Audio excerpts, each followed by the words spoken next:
punto. O sea, podemos tratar de, si quisiéramos tratar de ubicarla a un tipo celular específico, estaríamos hablando de células blancas o glóbulos blancos. Y ahí tienen la histidina.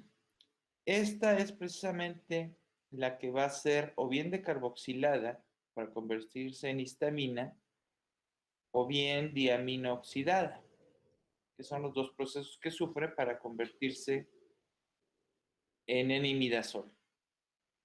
Cuando es decarboxilada, se vuelve histamina. Si no es decarboxilada, se vuelve imidazol. El imidazol no nos genera problemas, se excreta después. La segunda fuente es la que vamos a obtener a través de los alimentos. Y por ejemplo, aquí vamos a encontrar ciertos alimentos que están enriquecidos naturalmente en histamina, como sería por ejemplo el pescado. Aquí lo que están viendo es un alimento enriquecido que todavía lo potenciamos fermentándolo, y este es el famoso surströmming.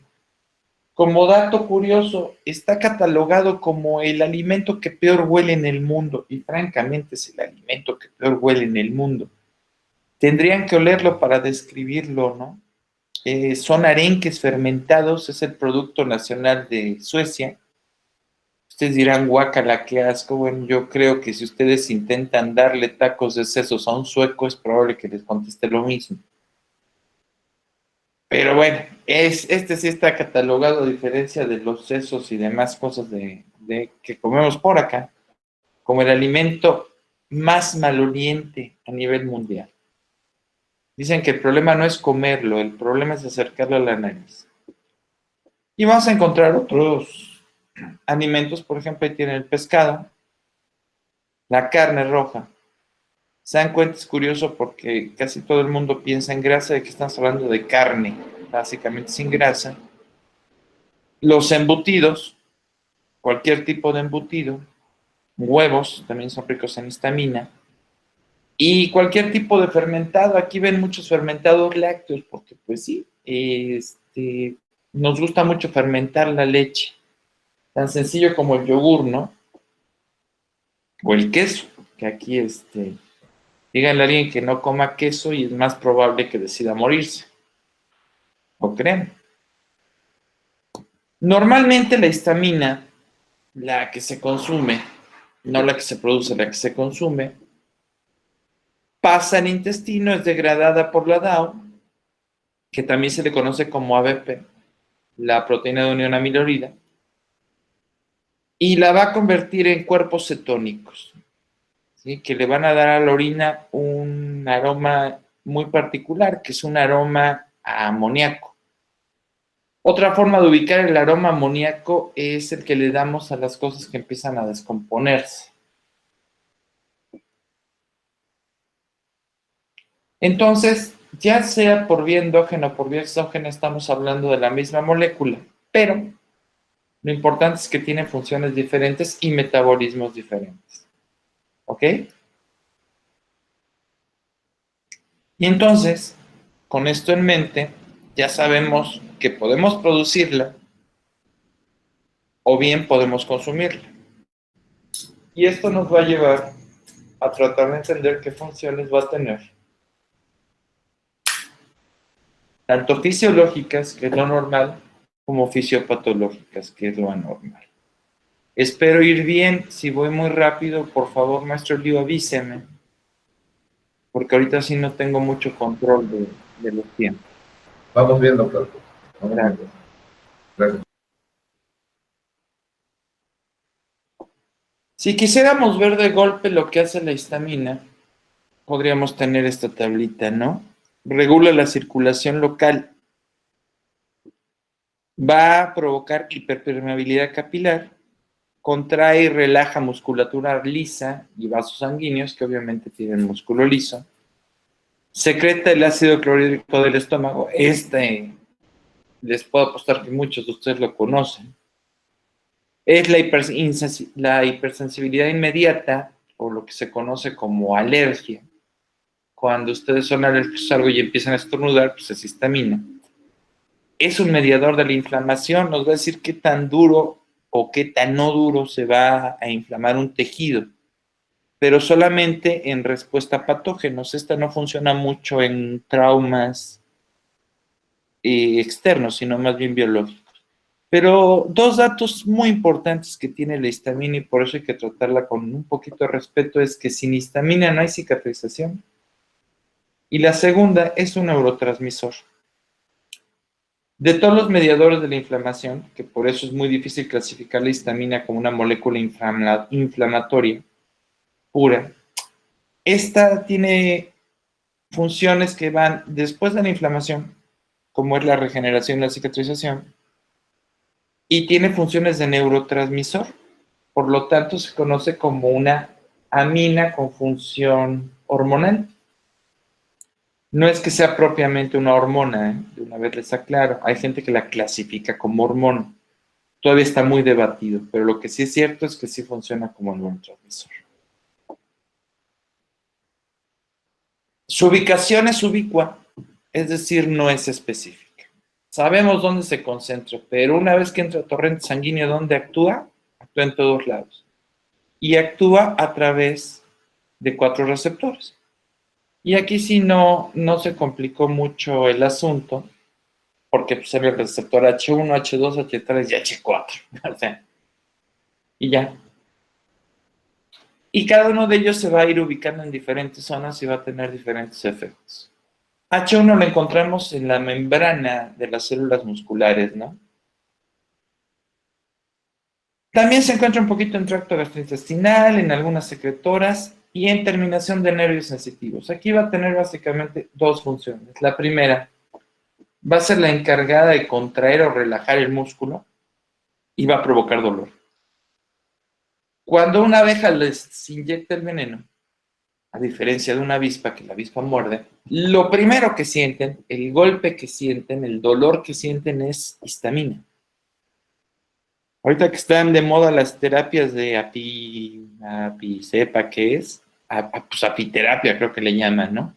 Que van y bien contentos y voluntariamente se someten a ser picoteados por un enjambre de pobres abejas que por el bien pues, del que vende las abejas y del que se deja inyectar, pues van a morirse ahí. Bueno, la histamina es un 60 o un 70% del componente del veneno que les va a inyectar. Igual en otros tipos de venenos que no son neurotóxicos. H2 es el más famoso. El receptor H2 es el hermano hollywoodense de la histamina, y te van a ver por qué. Porque este se encuentra básicamente en el estómago. Sí, en otros lados, pero en el estómago. Y es el que regula la secreción, o la excreción, mejor dicho, del ácido clorhídrico. Y este es tan famoso que si no han tomado un omeprazol, un pantoprazol, pepto-bismol o cualquier porquería de esas para intentar controlarlo, pues han tenido una salud impresionante, ¿no? Estos medicamentos, digo, pues el pantoprazol aquí es intravenoso, pero tomado, su función básica es bloquear a los receptores H2 para que no liberen histamina y esto no libere ácido clorhídrico. Por lo tanto, si ustedes tienen gastritis y quieren provocarse una úlcera, pues empiecen a tomar alimentos fermentados, ¿no? Por eso luego dicen, oiga, ¿y puedo tomar yogur? Sí, no, por mí puede tomar ácido clorhídrico, no hay ningún problema. Y lo simpático es que lo dicen después de que se les prohibió ya 8 veces. Entonces ya saben, si tienen gastritis o tienen migraña y les dan una dieta, pues es por algo. No se quejen después de, ay, ¿por qué me duele la cabeza? Pues a lo mejor porque no llevaron a cabo la dieta. AT3 son bajas, sin embargo se han encontrado básicamente en pulmón, en estómago, intestino y páncreas. Este y H4 no ubicamos muy bien todavía qué funciones específicas tienen. H4 se encuentra básicamente, este sí parece que reacciona mucho a lo que es este tejido hematopoyético. Se encuentra en vaso y en timo. Y su función parece una función de reclutamiento, una función quimiotáctica. Ahora, en sistema nervioso central, que es el tema, porque vamos a acabar hablando del TDAH, que es un problema neurológico, o psiquiátrico, como quieran verlo, o conductual, o si mejor lo dejamos en TDAH y aceptamos que no sabemos exactamente qué es el TDAH, que vamos a ver después, y no nos interesa saberlo, porque es más cómodo así, pues vamos a encontrar tres, H1, H2 y H3. Y entonces aquí tienen un pequeño cuadro ahí tratando de entender cómo van las cosas. H3, aunque está en cerebro, sus cantidades son muy localizadas, es muy específico, pero H1 y H2 es bastante frecuente. H4, como les comentaba, lo vamos a encontrar más en órganos del sistema hematolinfático. Ahora, la segunda vía de obtención, no la de producción, la de obtención, es la más problemática a nivel de patologías. ¿Por qué? Porque esta vía depende del propio individuo. Y esto es lo que nos mete en conflictos. ¿Por qué? Porque aquí sí hay una relación directa entre lo que ingerimos y lo que entra en el torrente sanguíneo. Aquí no hay muchos filtros salvo la DAO. Y tengan en cuenta que aunque sean condiciones normales y no hablemos de déficit de DAO, si siguen tundiéndole alimentos que tengan histamina, tarde o temprano sube la histamina en torrente sanguíneo. Entonces, bueno, y esto de representar más problemas, pues claro, porque muchas veces queremos resolver las cosas solamente con medicamentos. Y nosotros queremos seguir viviendo como si no pasara nada, ¿no? Y aquí tenemos lo que pasa, tan sencillo. De la histiril o de la histidina entra, esta se va a convertir en la histamina, y la histamina es decarboxilada. Decarboxilada solamente quiere decir que se le quita una molécula de dióxido de carbono, se produce gas. Y eso ya nos da un imidazol que no es histamina y no va a entrar. Esta entra directamente a torrente sanguíneo. Esta se excreta por orina y se conoce al final del camino como cuerpos cetónicos, o uno de los cuerpos cetónicos. Si hay alguna alteración en el metabolismo y se pierde la concentración de 50 a 70 miligramos por litro, que es bastante alta, la libre circulación de la histamina, va a desencadenar efectos como la migraña, la fibromialgia, la astenia y la atopia. Es decir, un dolor de cabeza muy particular que puede confundirse con otros tipos de dolores. Un cuadro que está ahorita retomándose mucho, la fibromialgia, que mucha gente dice que eso no existe, claro que existe. La astenia, que son las ganas de no hacer absolutamente nada. Y la atopia, que son las reacciones particulares que no son comunes.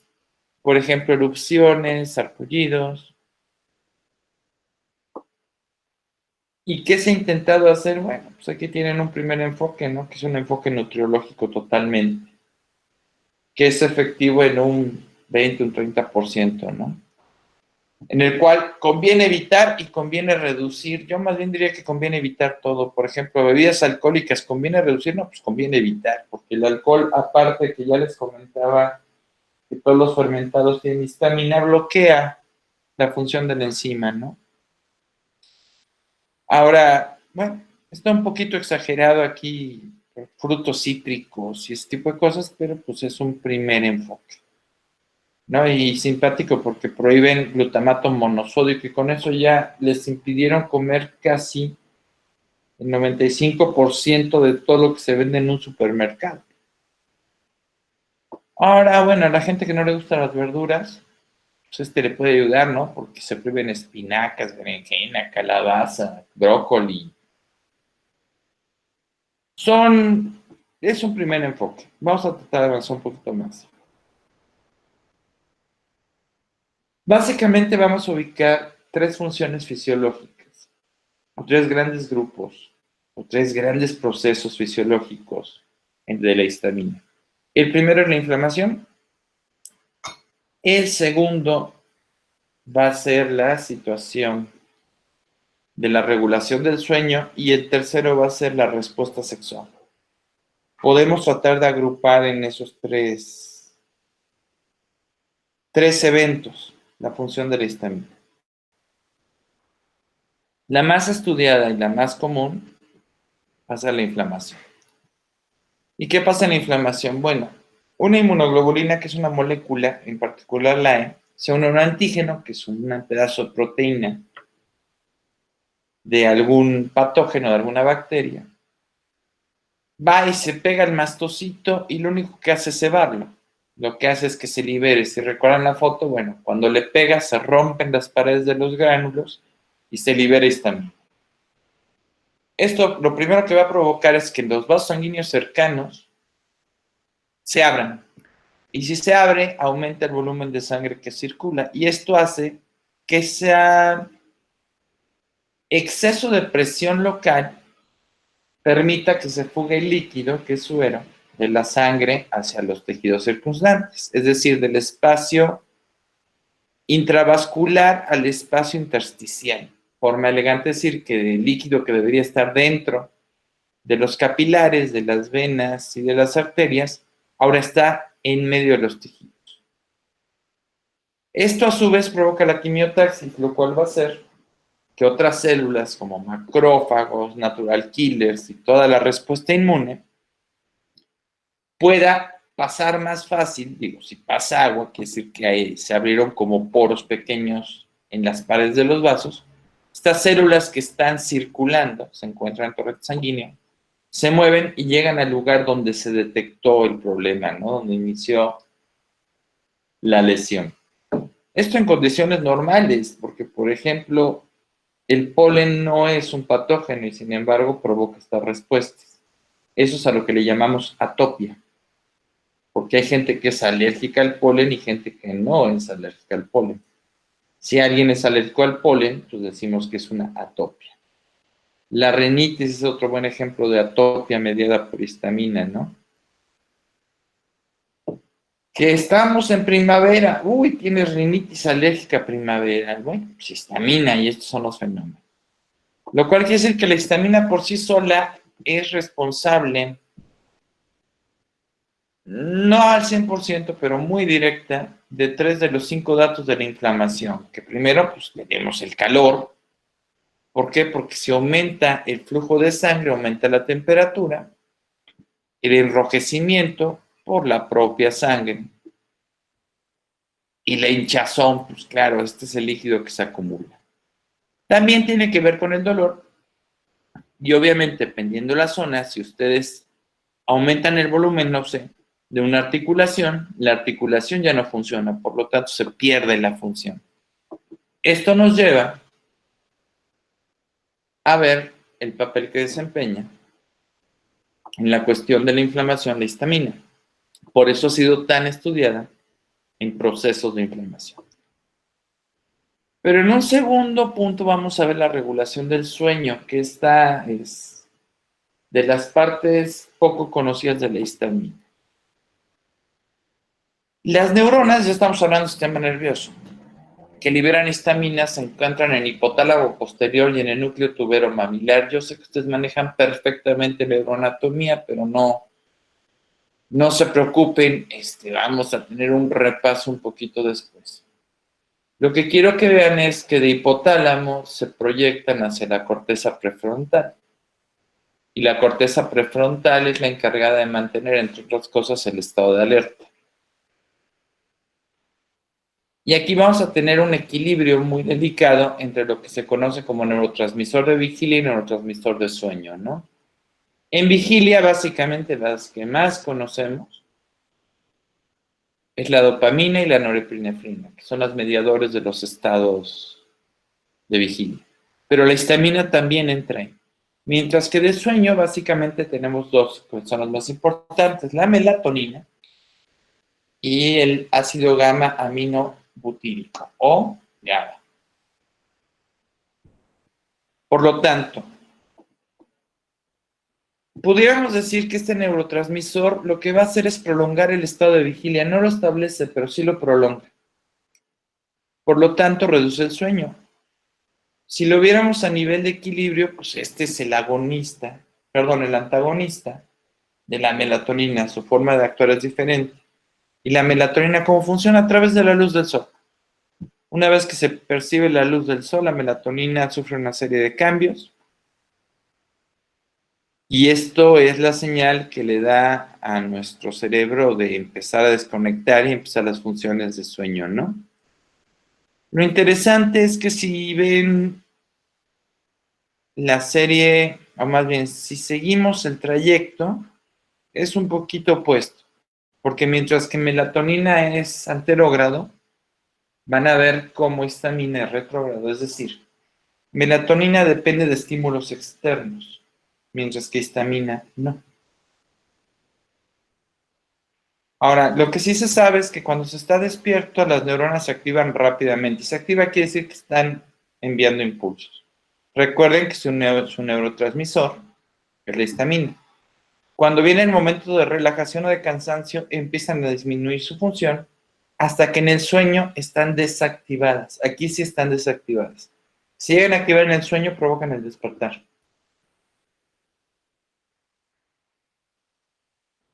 Ahora, tiene una autorregulación. Y su autorregulación es que va a utilizar H1, el receptor H1 que ya vimos, para estimular la vigilia. Mientras que para inhibirla va a utilizar H3. Ahora, esto quiere decir que los fármacos agonistas de H1, o sea, que estimulan H1 y bloquean H2, son buenos para tratar el insomnio. Y en la inversa, los antagonistas, los que bloquean H1 y activan H3, se pueden utilizar para tratar los estados de hipersomnia.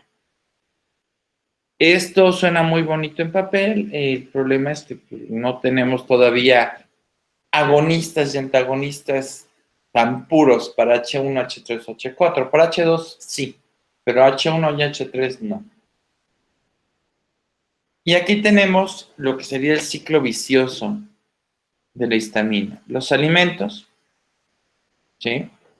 HANA y G son compuestos, son clasificaciones del tipo de alimento, básicamente ya vimos los grupos. Van a generar una carga tóxica, puede ser por contaminación ambiental alimentaria, pues se comen algo descompuesto o algo fermentado. Las amalgamas también, todavía hay algunos odontólogos que la utilizan, pues ahí se meten mercurio, bueno. Se genera un daño enzimático inmunosupresor, y esto genera uno de los primeros datos clínicos propios de la histaminosis, que no es el DAO o el síndrome de deficiencia.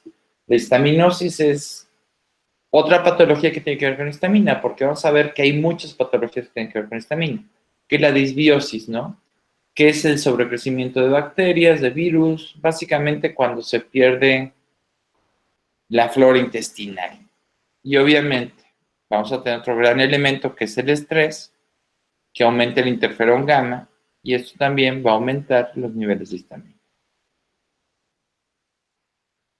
Por esto los antihistamínicos que son receptores de H1 tienen efecto de somnolencia. Pues, y un ejemplo muy claro y muy común pues, es el Dramamine, ¿no? Cuando uno no puede viajar en carretera, en avión o en cualquier vehículo porque se marea, se acostumbra a dar una cosa como esta, ¿no? El Dramamine, que es la mesclicina, en el cual, bueno, pues sí, bloquea un poquito el efecto de náusea porque es anticolinérgico, pero provoca un sueño de la fregada. Y es interesante, ¿no? Porque aquí ya empezamos a ver todo el día menos mareador, pues sí, menos mareador, pero aún así mareador. O vamos a ver unos ejemplos clásicos de mercadotecnia muy buenos, ¿no? Como el Tapsin día y el Tapsin noche. Es la misma sustancia. La única diferencia es que en el Tapsin día les van a meter o fenilefrina para ver si se despiertan o cafeína para ver si se despiertan y en la noche se lo quitan. Pero lo que es cierto es que si ustedes se meten antihistamínicos para contrarrestar los datos de la gripe, como es la rinorrea, la secreción nasal, van a tener sueño. No hay de otro. Así se pongan su shot de ginkgo biloba y no sé cuántas cosas. Aquí lo que estamos viendo, y son los expertos en gripe, eso es lo mejor. Ya hay antihistamínicos de nueva generación que no son bloqueadores tan generales como estos y, por supuesto, no tan baratos. Entonces, mientras esto siga siendo redituable, pues hay gente que lo compra y lo van a seguir haciendo. Y por último, vamos a ver el tercer factor, que es la respuesta sexual. Y en la respuesta sexual, básicamente, estamos hablando de la respuesta sexual masculina. Los estudios en respuesta sexual femenina todavía no son muy concluyentes, pero se sabe que durante el orgasmo se libera histamina en la zona genital masculina. Y esto tiene que ver mucho con la eyaculación. Algunas disfunciones sexuales, así tal cual, que sé que tampoco les van a gustar, pues que ustedes piensan que toda la cuestión sexual tiene que ver con hablar con la persona, corregir y decirle que tiene que dejarse llevar. Vamos a una cuestión bastante freudiana acerca del libido, pero bueno, las disfunciones sexuales tienen que ver con que no se libera histamina. Y un ejemplo clásico es la ausencia de orgasmo en la relación. Pero el otro, que es más conocido, que es la eyaculación precoz, pues es por el exceso de histamina. Si hay exceso de histamina, se provoca eyaculación precoz. Entonces ahí tenemos los dos extremos de las disfunciones, cuando no hay orgasmo o no hay eyaculación y cuando hay eyaculación precoz. Entonces aquí lo más importante sería que si nosotros damos antihistamínicos, podemos controlar la eyaculación precoz, sí, siempre y cuando no se les duerme el cliente en el proceso, ¿eh? Ese es el problema que hay con estos medicamentos, sí, pues van a evitar la eyaculación precoz, nada más asegúrense de que se quede despierto el paciente durante esos momentos, porque si no, pues va a funcionar prácticamente igual. Y bueno, vamos a entrar un poquito ya, no en la recta final, sino en la parte media, para tratar de entender, ya después de ver un espectro general de lo que es la histamina, cuáles son las alteraciones y cómo se van provocando. Y vamos a entrar ya propiamente en lo que es la neurogenética. De entrada quiero que quede algo claro. Mucha gente, es más, si yo les preguntara ahorita, aunque no me puedan contestar, ¿la migraña es hereditaria? Muchos me dirían, sí, pues no, no. Y ahorita van a ver por qué. Y aquí está lo que les decía, vamos a recordar un poquito cómo está funcionando nuestro cerebro. Y hay muchas zonas, ¿no? A mí las que me interesan son básicamente tres. La corteza cerebral, que es la parte azul que ven aquí, que es la percepción sensorial, movimiento voluntario, lenguaje, emociones y pensamientos. Oiga, doctor, pero yo leí que el sistema límbico y la maña y las emociones, bueno, ok. Ciertamente aquí podríamos cambiar emociones por sentimientos y dejar emociones en sistema límbico. Pero pues esto es de neuropediatras, entonces tampoco se les puede pedir mucho. La segunda parte que me interesa es la que está en verde, que es el tálamo y el hipotálamo, o sea, los núcleos grises, que digamos que son como la zona de relevo, pero sobre todo lo que es el hipotálamo, el control de supervivencia, la ingesta, la temperatura, la defensa, respuesta sexual, y por último, el tronco encefálico al final, o la prolongación, o como quieran verlo, de la médula espinal, ¿no? Que controla funciones vitales, y aquí básicamente lo que es ritmo, sueño, vigilia, ¿no? Y muchos de las funciones de mantenimiento vitales de la vida. ¿Por qué me interesan estas tres? Porque si revisamos cómo va la vía histaminérgica, que es esta, aunque esta es en un cerebro de rata, la tenemos por médula espinal, la tenemos a nivel de núcleos grises y tenemos las proyecciones hacia la corteza cerebral. Entonces, este esquema es muy similar al que van a presentar las vías de neurotransmisión, por ejemplo, de norepinefrina o adrenalina. Entonces, si tuviéramos que clasificar en alguno de los dos grandes grupos, que es excitador e inhibidor, pues histamina vendría a ser un sistema excitador.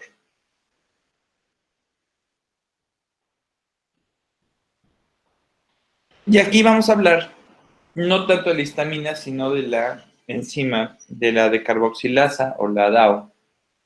¿En dónde se encuentra? Y la vamos a encontrar en el cromosoma 22, en el cromosoma 12. Que como comentario al margen, es interesante saber que cromosoma 12 y cromosoma 13 son los que más se están estudiando actualmente para cuestiones de esquizofrenia, por ejemplo, y trastornos neuroconductuales.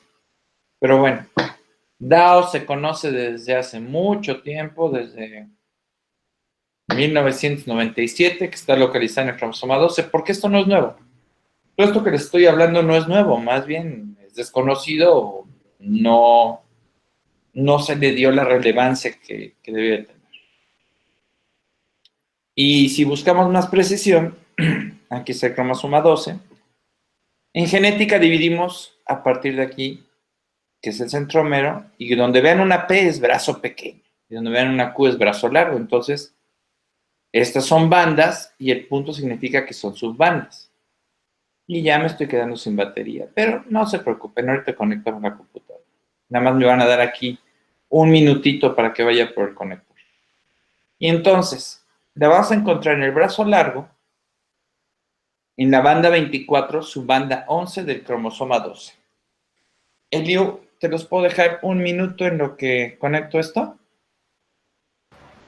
Sí, claro, claro. Ok, te los encargo. Tenemos ahorita. Una disculpa. No, compañeras, igual si quieren ir, tienen alguna duda por el momento de lo que va presentando, lo pueden ir escribiendo. Doctora Fernanda, me va apoyando también ahí en la parte del chat. En lo que va regresando vamos a ver algunas preguntas, si lo tuviera. Y ahorita, pues, regresa el doctor también con nosotros.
Es por Prezi, vamos a pedirle que nos dé el link para podernos conectar a su presentación, ya al final. ¿Vale? Sí, sí, claro que sí, vamos a tratar de compartirlo ya con el doctor.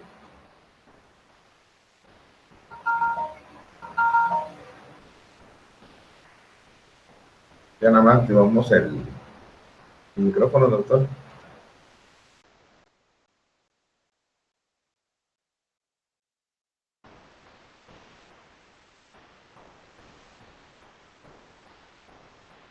Te activamos el micrófono, doctor López, por favor.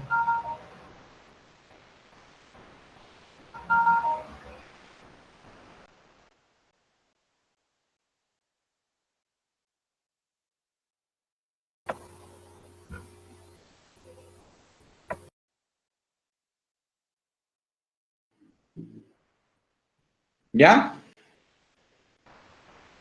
Ya, excelente, nada más que dejamos de compartir la pantalla. Ok, ya está empezando, correcto. Ya no les quiero compartir nada, ya me cayeron nada. Bien. Están preocupados si lo vas a Yo compartir les después. comentaba, esto es importante porque pues aquí tiene un estudio que más o menos nos puede decir cuando hay fallas en este sistema. Tan sencillo como mapear el cromosoma 12 y ver si hay ausencia o presencia de daño. Pero, como todo en la naturaleza, contrariamente a lo que piensan algunos filósofos y algunos humanistas, pues la naturaleza cuando pueda reírse de nosotros en nuestra cara lo va a hacer. Y va a ser lo más contraintuitivo posible, por eso fallan muchas veces las cosas. Y aquí tienen la primera complicación que vamos a tener. Esto lo que estamos viendo son polimorfismos. Estas se las voy a explicar ahorita en unos minutitos, pero nada más lo que hemos encontrado en el gen de la diamino oxidasa son 3 polimorfismos básicamente. Ustedes miran, bueno, ¿y qué es un polimorfismo? A lo mejor algunos lo saben, pero para los que no, un polimorfismo es esto. Es cuando hay un cambio en la secuencia que va a provocar un cambio en la proteína o en la enzima, en este caso en la DAO. Y estos cambios a veces pues, hacen que sea totalmente no funcional la proteína, pero a veces la hace funcional y le da propiedades que naturalmente no tiene, y nos vamos a topar con gente que es más susceptible a la enfermedad, gente que se protege contra las enfermedades, que sería este caso, resistentes a fármacos, metabolismo lento, y nos va a dar ahí todo un espectro. Aquí sí un espectro, a diferencia cuando hablan de espectros autistas y espectros, aquí sí son espectros, que van desde el que tarda 6 horas en metabolizar un medicamento al que lo metaboliza en 1 minuto. Y otra forma más sencilla de ver un polimorfismo es este. No, no es Photoshop, no, no es una imagen alterada, es un polimorfismo en el color de los ojos. Quiere decir que en un ojo, el ojo azul, no se está sintetizando melatonina. ¿Por qué? Pues porque las células de ese ojo, de ese iris, tienen un polimorfismo, mientras que en el otro ojo se sintetizan más o menos normal, aunque en este caso vemos un ojo verde. Esto se ve mucho en animales, particularmente en perros. De hecho, todos aquellos que hayan visto a un Siberian Husky, pues van a saber que los Siberian Husky no Alaska Malamut, no me acuerdo, uno de esos dos, deben de tener un ojo negro y un ojo claro cuando son de raza pura. Esos son los polimorfismos, ¿ok?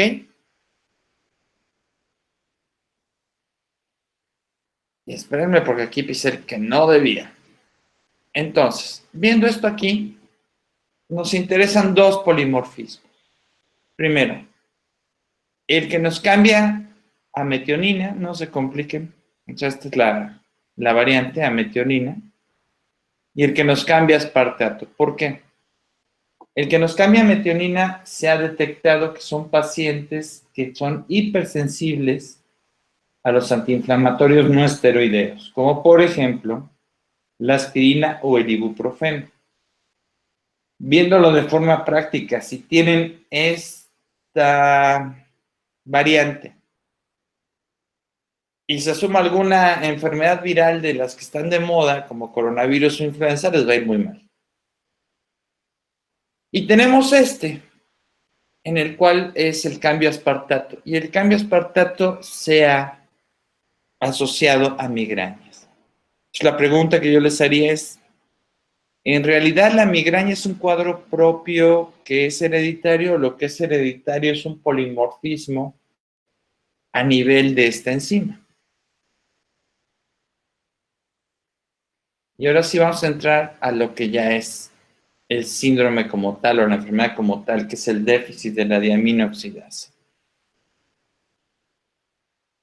Es un problema metabólico que afecta al 15% de la población, o sea, no es algo esporádico que se presente uno en cada 50 millones. Es algo bastante frecuente, muy, muy frecuente.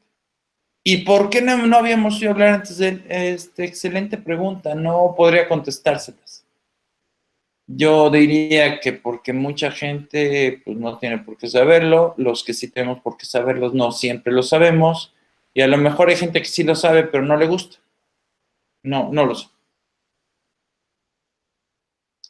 La causa principal de DAO, que se llama déficit de DAO, va a provocar, o sea, es la que les comentaba, es la vía externa, ¿no? Es la vía de lo que consumimos. Puede que haya el polimorfismo, sí, pero si controlamos la dieta no va a haber tanto problema. Ahora, si todo lo que comemos tiene histamina, pues no va a estar muy fácil el asunto. Y esto hace que se acumule histamina exógena. Exógena es la que viene de fuera, no la que producimos. La que producimos es endógena. A tejidos y órganos y tiene su origen en genética. Olviden, ya no hay de otro. Por donde quiera que la vean, es un origen genético. Algo está alterando la función de buffer de la enzima en un 15% de la población, ¿no? Hay dos enzimas, pero la DAO es la más importante. La otra es la histidilmetiltransferasa. La DAO se considera la enzima rápida y es la que funciona en el intestino. La histidilmetiltransferasa funciona en el sistema nervioso central y es lenta en sus velocidades. Por eso se asocia más a DAO. Y aquí vemos fríamente cómo lo podríamos ver, ¿no? Como una DAO activa, en la cual no hay problema, en la cual la dieta no es una dieta exagerada en histamina, y en la cual se va controlando poco a poco, ¿no? El metabolismo normal, y vamos a tener lo que es el déficit. Y en el déficit sí vamos a tener el exceso de histamina circulante. Pero aquí el problema es que no es nada más cada vez que comemos, es todo el santo día y gran parte de la noche por los problemas que tenemos de sueño. Algunas personas o producen poca o tienen poca actividad de la diaminoxidasa, y es lo que les comentaba. Hasta hace poco se decía que algunas patologías crónicas como la migraña eran hereditarias. Ya descubrimos que muchas veces la migraña no es que sea hereditaria, lo que es hereditario es el déficit de DAO. Con ese porcentaje de 1 en cada 10, no es difícil, ¿no? Y si ven el número de casos recurrentes de migraña, pues es muy lógico, o más bien, estamos obligados a sospechar que hay una alteración en esta enzima. Y aquí tenemos el cuadro general, ¿no?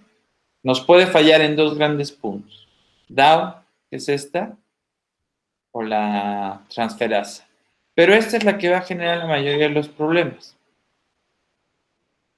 Los trastornos los vamos a ver ahorita.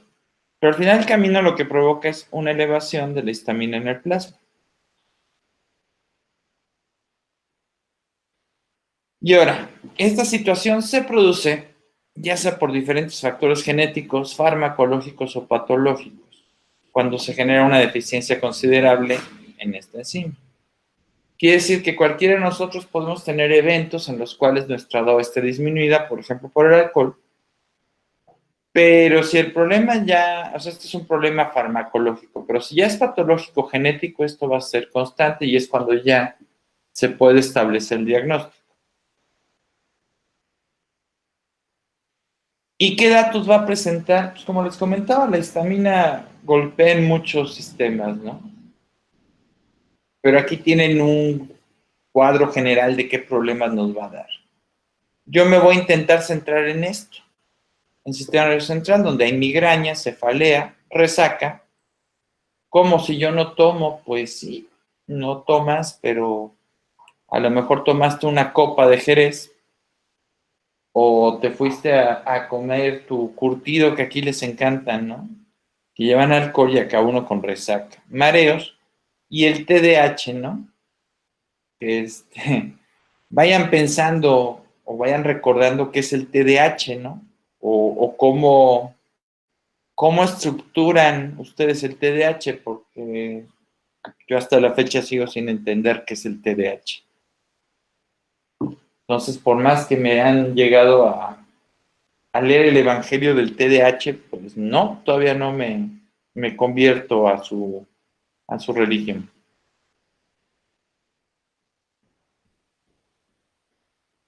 Obviamente, si insulina, si histamina es tan amplia, no va a ser la única enfermedad, hay muchas, pero esta es la que nos interesa por su relación con el TDAH.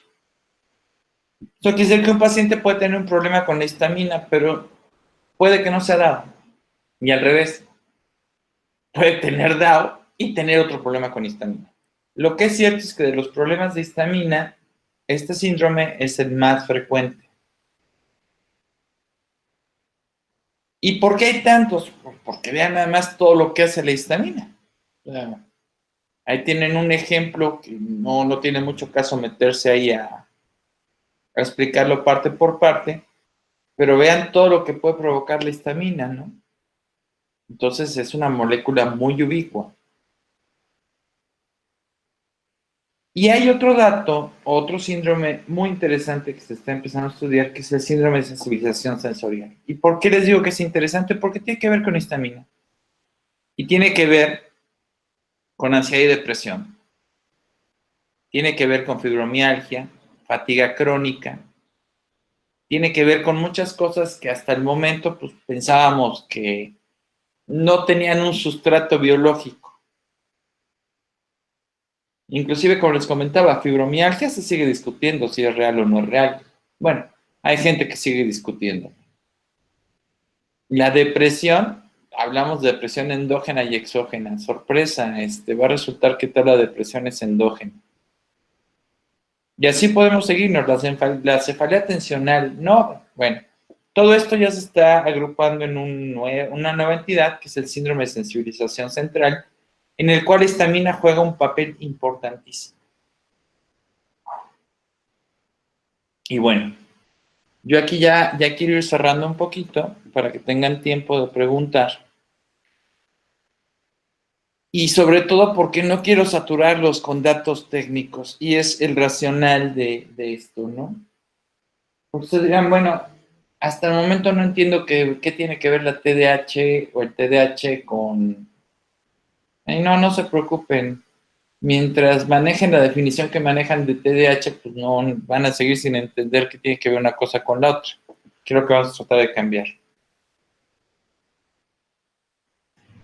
Y aquí hay que tener en cuenta unos conceptos epidemiológicos que últimamente no sé por qué se están perdiendo, bueno, sí sé por qué se están perdiendo, ¿no? Y son como que el ABC, antes de estudiar una carrera, pues hay que aprender a usar el sentido común. De nada sirve de usar una carrera si uno no tiene sentido común. O inclusive tener una profesión o cualquier grado, ¿no? La prevalencia es la proporción de individuos de un grupo o una población que presenta una característica o evento determinado en un momento o un periodo determinado. Es un evento fijo en el espacio. En este caso vamos a ver la prevalencia del TDA. Aquí puede ser cualquier enfermedad, ¿no? Pero el TDA, ¿qué tan frecuente es el TDA? Esa es la primera pregunta. ¿Y por qué estoy hablando ahorita de TDA? ¿Por qué me brinqué histamina TDA? Porque es necesario fundamentar las bases para poder relacionar los dos conceptos. Espero que no sea muy confuso y si es, bueno, pues ya me lo dirán al final. Entonces, ¿qué es lo que sabemos de la prevalencia? Pues que hace unos cuantos años, y les estoy hablando más o menos del 2000, estaba en el 4 al 6%, pero los últimos estudios ya nos dicen que es el 20%, y los más conservadores dicen que es el 10%. Entonces, de repente, pues hubo una explosión del 14% o del 16%. No sé si lo vean muy normal, pero pues no es normal. No es normal. ¿A qué se debe esto? ¿A qué se puede ver? Lo más probable sea un problema en cómo se esté diagnosticando, cómo estén diagnosticando, porque aunque no diagnostican, psicólogos se supone que no hacen diagnósticos, hacen valoraciones, acaban haciendo diagnóstico y a veces dan tratamiento, ¿no?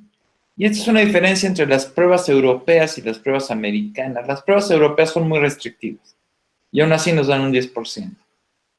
Es que las americanas son muy ambiguas y estas pues, nos disparan hasta el 20%. Lo que es cierto es que nadie puede explicar cómo sea un incremento de esta magnitud, salvo que sea un incremento artificial. Y un incremento artificial pues, no es natural.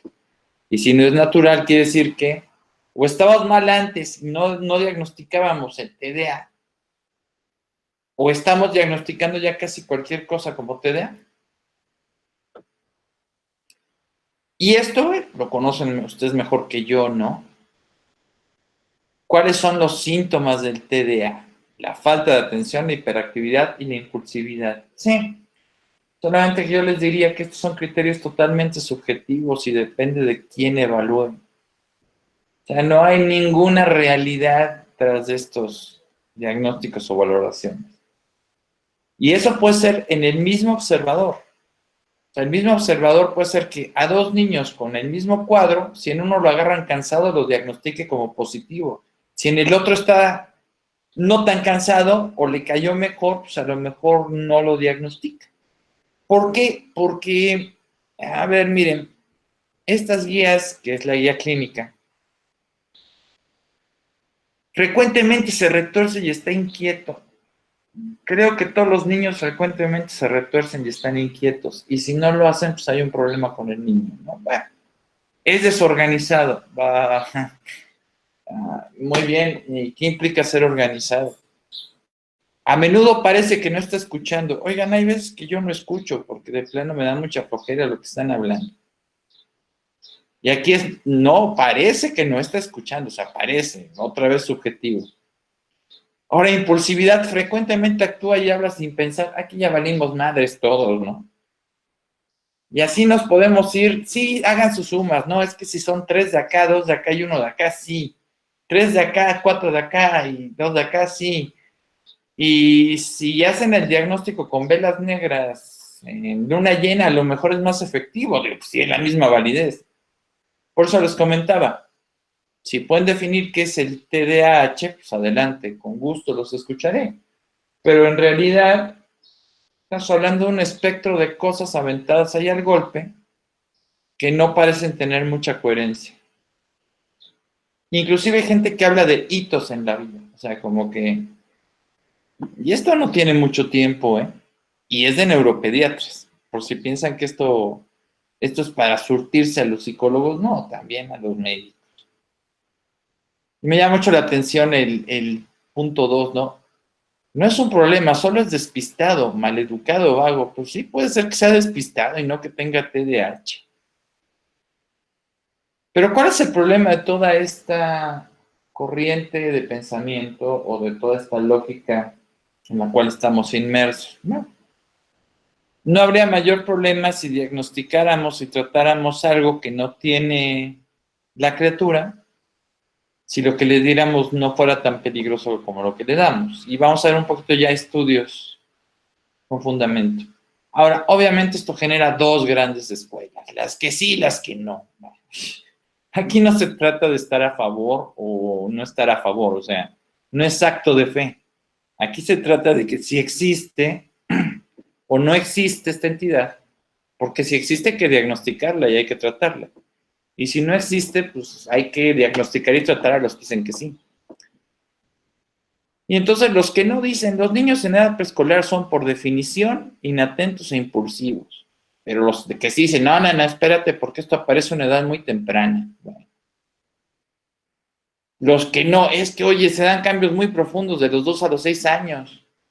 Espérate, pero los síntomas del TDAH interfieren en el rendimiento escolar del niño. Ok, aquí quizás empiecen a ver por dónde va el problema. No, un diagnóstico temprano se asocia a un tratamiento farmacológico. Pues sí, digo, no, espérate, no, es que en niños pequeños hay un deterioro significativo en el funcionamiento conductual, social y académico que afecta negativamente al niño. Ok.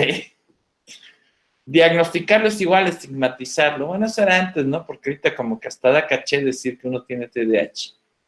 La detección en preescolar es un excelente predictor de el TDAH en la etapa de educación primaria. O sea, aquí se pegaron un balazo ellos solos, ¿no? O sea, aunque lo detecten en preescolar, van a seguir fregados en primaria. Pero bueno, ahí están las dos corrientes. No creo que haya puntos medios aquí.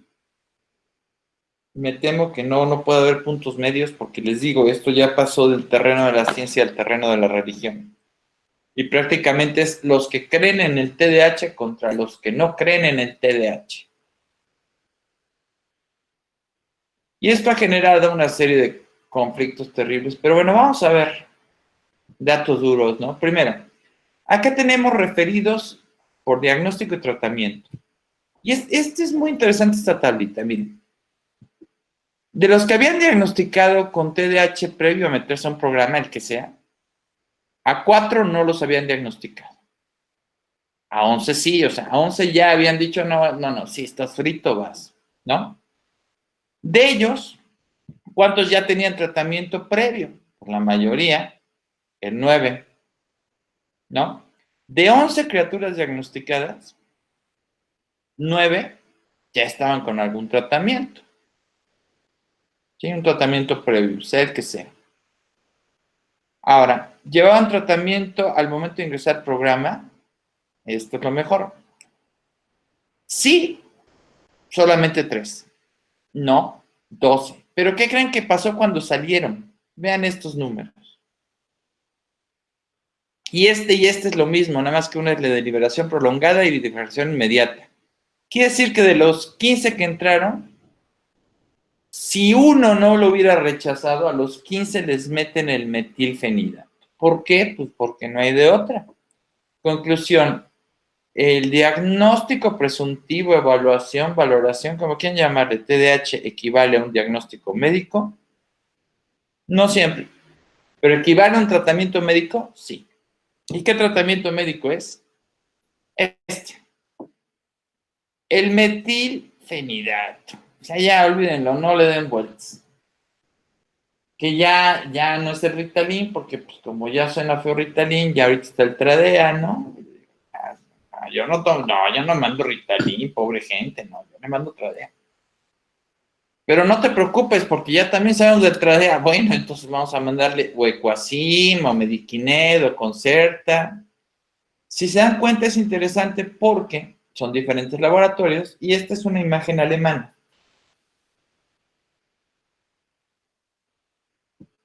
O sea, no es un problema que solamente tengamos en México. Pero, oye, ¿y tu hijo toma Ritalin? No, mi hijo toma Concerta. Pues es la misma cosa. Entonces, bueno, quiere decir que, y a mí me parece irresponsable, opinión personal, pero la podemos platicar después,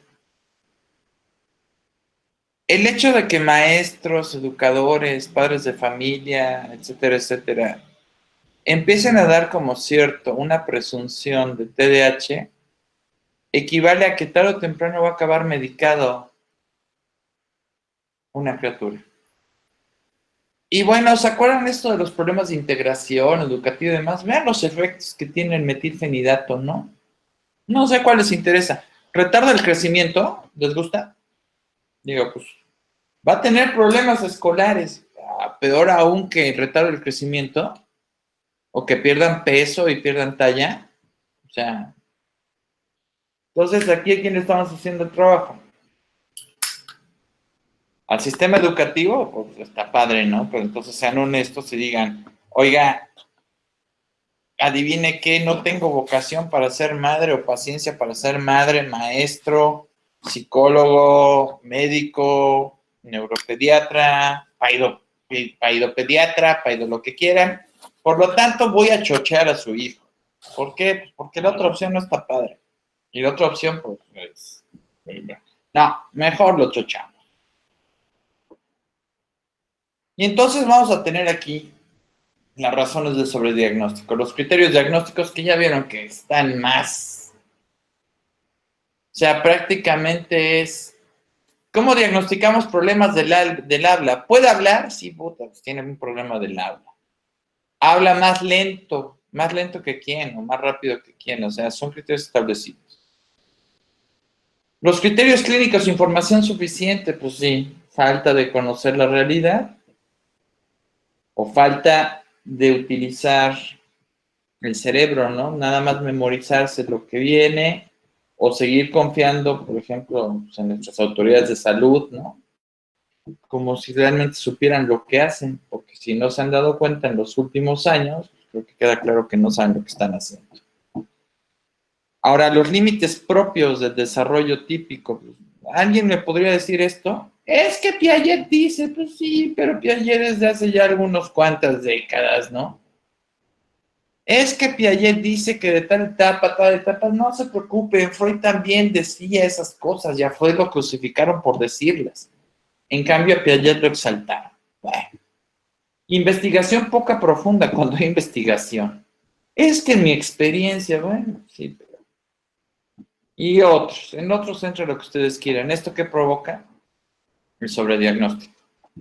Y aquí el problema es que el sobrediagnóstico los va a llevar al sobretratamiento. Y si tienen dudas, vean estos datos. Nos encanta hablar de que tenemos escuelas libres de drogas, ¿no? Y por atrás les estamos metiendo Ritalin para estar tranquilos, porque si no, no estamos tranquilos. Ahora, vean el diferencial que tiene esto. O sea, oye, y si no tuviera TDAH, ¿qué podría tener? Trastorno disocial, trastorno aprendizaje escolar, es maníaco depresivo, es esquizofrénico. Por amor de Dios, casi es cualquier cosa. Nada más chéquense esto. Pueden ser trastornos médicos, ¿como cuáles? Déficits sensoriales, ¿cuáles? Los que se te antojen. O sea, no, enfermedades neurológicas, todo. O sea, todo. Puede tener cualquier cosa. Y aquí hay un pequeño problemita. ¿No notan que les falta una de la cual se trata esta conferencia que ni la pelan? O sea, hablan de todo menos de esa. No, es que eso entra en enfermedad endocrina. No, entra en trastorno genético. Tampoco, porque no es un trastorno genético, es una enfermedad genética. Exactamente lo que les falta es hablar de histamina. Y a diferencia de los datos tan agresivos y elevados que se ha visto con el TDAH, aquí sí sabemos que es un 15% de la población. Entonces se acerca mucho a los datos de TDAH, ¿no? Pues no será que en vez de estar viendo ahí déficit de atención, estemos viendo un déficit de Down. Porque curiosamente DAO se asocia con los datos que podemos encajonar dentro del trastorno de déficit de atención. Así, o sea, yo nada más por eso ya diría, oigan, hay que tenerle más cuidado a esto, ¿no? Si no quieren, no quiten todo lo demás para que no se sientan mal, pero por lo menos presten atención a esto. No lo toman en cuenta. O sea, punto. No se toma en cuenta, como si no existiera. Aquí sí, si cierro los ojos, ya no tengo el lobo enfrente y no me va a comer. No, pues sí se los va a comer, lo que pasa es que no van a ver dónde va a ser la primera mordida. Lo que es cierto es que el control es menos agresivo para los niños. Creo que ya vieron todas las complicaciones que produce la histamina. Digo, la histamina, perdón, el metilfenidato. Aquí el control es mucho menos agresivo. Ahora, aquí hay un dato. No sabemos si las vías de histamina son responsables directas, es decir, el TDAH no sabemos si es un problema neurológico central mediado por histamina, pero lo que sí sabemos son estos datos. Provoca insomnio y fatiga. Oigan, ¿alguna vez han estado sin dormir y cansados? Porque si corren con la mala suerte de que alguien llegue y quiere diagnosticarlos ahí, pues los van a encontrar irritables y con déficit de atención. Y esto me parece un fenómeno natural y normal del ser humano, no precisamente una enfermedad. Oye, histamina provoca insomnio y fatiga. ¿Y no será que por eso, si esto está constante, está sostenido, tenemos criaturas que están irritables y con déficit de atención? Sí, no, pero eso es aparte. TDAH, no, a ver, espérense. Vamos a poner los pies en la tierra, o sea. ¿No es esto el TDAH? Afecta el control de impulsos. Se los dije, porque se acerca en la vía límbica y el córtex. No es el tercer gran grupo de los síndromes o de los datos, o es que francamente no sé ya cómo clasificarlo. que se utiliza para el TDAH. Por eso ahorita me gustaría oír a alguien que defiende el TDAH, ¿no? Y lo digo en serio, no lo digo como reto, porque seguramente algo se me escapa a mí, pero yo viendo esto diría, pues el TDAH es una invención muy macabra, ¿no? Lo que también es cierto y lo que debemos entender es que la migraña no es normal en niños. O sea, a un niño no da migraña, a un niño no le debe doler la cabeza. No importa que se lo lleven al oftalmólogo, al neurólogo o al neuropediatra o a quien quieran. Y mucho menos va a funcionar que lo sienten hasta adelante. Digo, si hay casos en los cuales necesita lentes, pero eso es una cefalea, no es una migraña. Entonces, yo nunca he visto en un esquema de evaluación, una prueba diagnóstica, datos que apunten a la presencia o ausencia de migraña.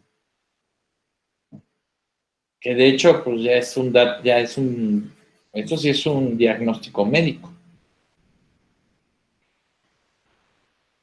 Lo que también es cierto es que ninguna terapia va a disminuir la histamina con palabras y consejos. Ni la hipnosis, ni la cognitivo-conductual, ni la que quieran, vaya, o sea, no van a bajar la histamina hablándole a la gente. Entonces, todas estas terapias conductuales, holísticas, todas ellas, para el manejo de la TDAH quedan en entredicho.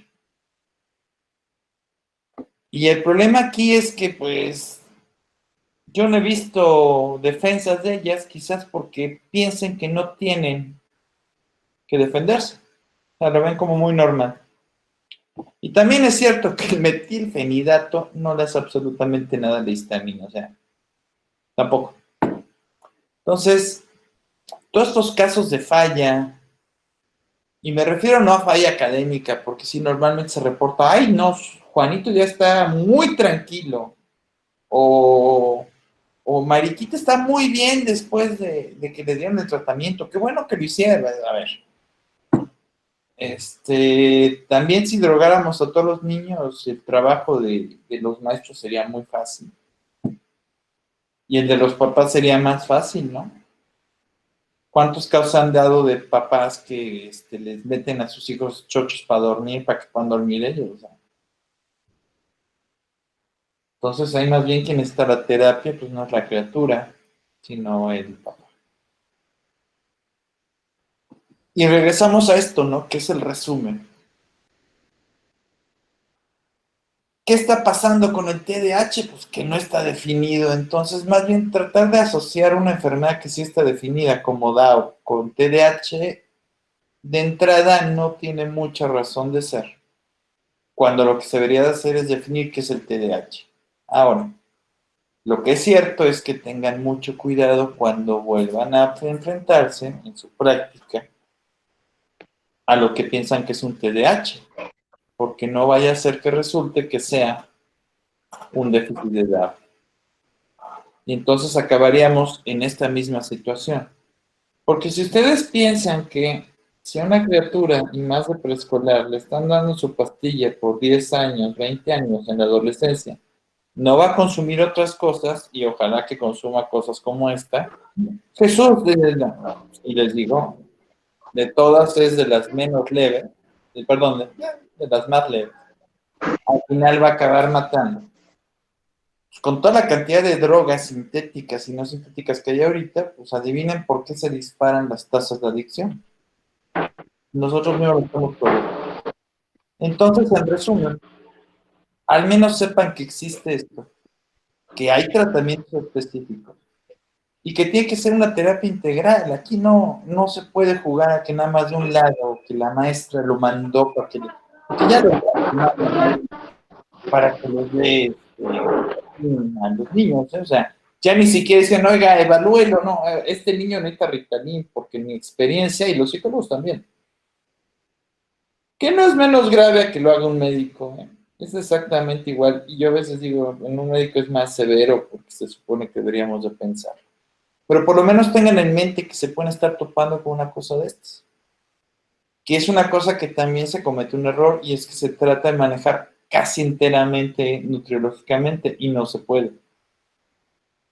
Tiene que ser un enfoque multidisciplinario. Pero bueno, espero no haber sido muy confuso y no haber apurado mucho esto. Y ahora sí, ya queda media hora. Vamos a intentar cerrar y darle un poquito de sentido a esto. Eliu. Ok, doctor, le agradezco el apoyo que me está brindando. Bueno, compañeros, los que escuchamos la conferencia, se abre el espacio para las preguntas, ya sea que activan su micrófono o si gustan escribirlo en el aspecto del chat, ¿no? Les permito para que vaya preguntando. Doctor, buenos días. Buen día. ¿Cómo se podría entonces diferenciar el síndrome de Down, el déficit Down con el TDAH? O sea, ¿cuáles serían las diferencias, las características? Porque, o sea, por lo que explicó, hay mucha similitud. ¿Y quién tiene que diagnosticar el déficit Down? O sea, ¿quién sería el indicado, el profesionista indicado para diagnosticar este tipo de déficit? Ok, ¿tu nombre, por favor? Susana. Susana, a ver. Mira, de entrada estás dando por hecho que existe el TDAH. O sea, ya me estás diciendo, o sea, de entrada das por hecho que existe el TDAH. O sea, en tu pregunta ya viene, a ver, si existe el TDAH, yo me iría con más cuidado ahí, trataría de entender si realmente existe el TDAH. Yo creo que no se va a poder haber una diferenciación ahí hasta que no se defina qué es el TDAH. Así de entrada te lo digo ahora. ¿Cuál es la diferencia? Bueno, para ahorrarnos las cuestiones académicas, yo te diría, pues simplemente tratar de entender que a lo mejor el origen del TDAH es el DAO.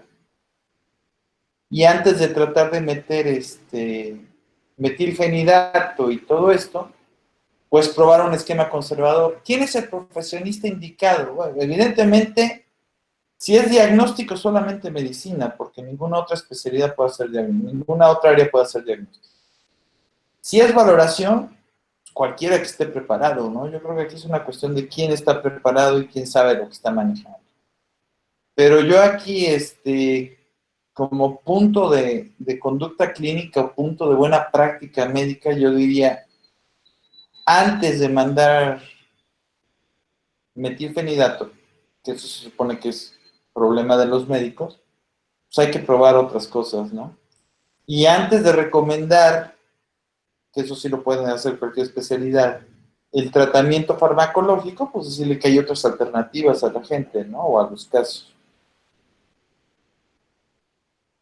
Ok, gracias. Entonces, con esto estaríamos prácticamente, ahora sí, bueno, lo que usted decía al principio, ¿no? Desechando lo que hasta ahorita nos han venido vendiendo a los profesionales de la educación, lo que es el TDAH, ¿no? O sea, prácticamente lo estaríamos como eliminando y quedándonos con déficit DAO, que para mí, en lo personal, es un término nuevo.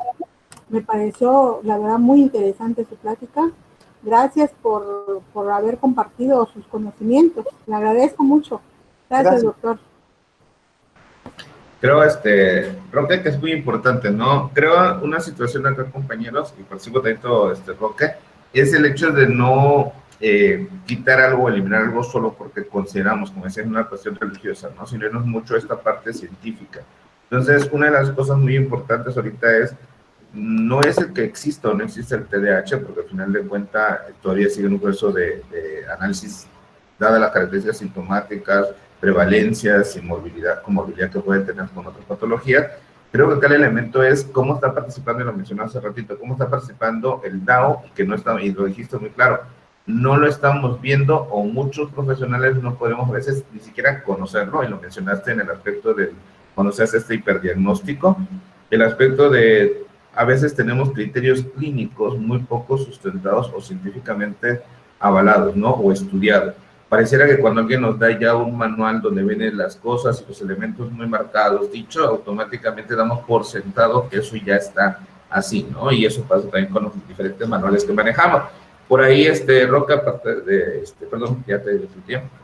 En la cuestión de lo que estabas planteando, Viridiana nos plantea una cuestión de cómo poder diagnosticar el déficit DAO, aunque creo que dice algunos elementos muy puntuales.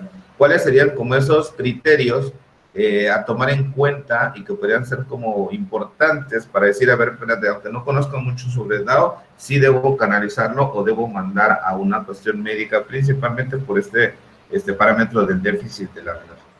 A ver, esa respuesta es fácil, mira. Retomando un poquito, no, yo no digo que quiten el TDAH, yo no creo en él.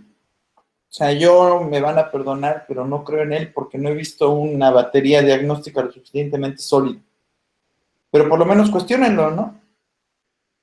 Yo creo que lo que hay que hacer con el TDAH es cuestionarlo. Y en vez de decir, pues, por eso digo yo que es como religión, o sea, sí existe, a ver, bueno, pónganse a estudiar si existe o no existe. Y si existen criterios.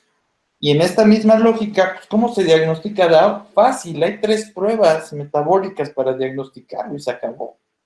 Ya ahí sabemos, o sea, tan sencillo como tomar una muestra de sangre y ver los niveles de histamina, y si están elevados hay algún problema, y ya.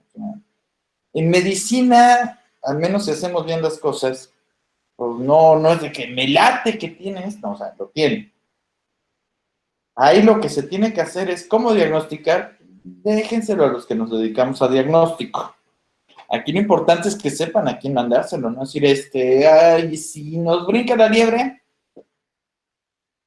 El problema es que también es cierto, y esto sí va a ser patada al pesebre, muchos médicos no conocen síndrome de Down tampoco, ¿eh? Y muchos médicos no les interesa. Tan es así que el 50% de la consulta de un neurólogo o de un neuropsiquiatra es TDAH. Quítaselos y ¿qué hacen? O sea, quítales el TDAH y dime qué hacen. Se quedan sin la mitad de la consulta.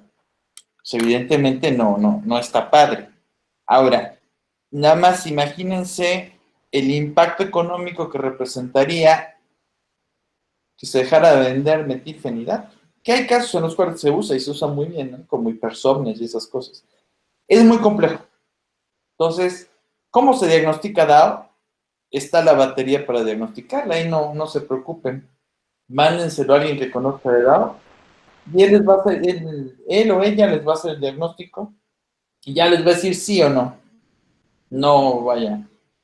Desde pruebas que se pueden hacer en nuestro país hasta pruebas que se pueden hacer afuera, pero casi todas se pueden hacer aquí. TDAH yo creo que se tiene que poner a trabajar.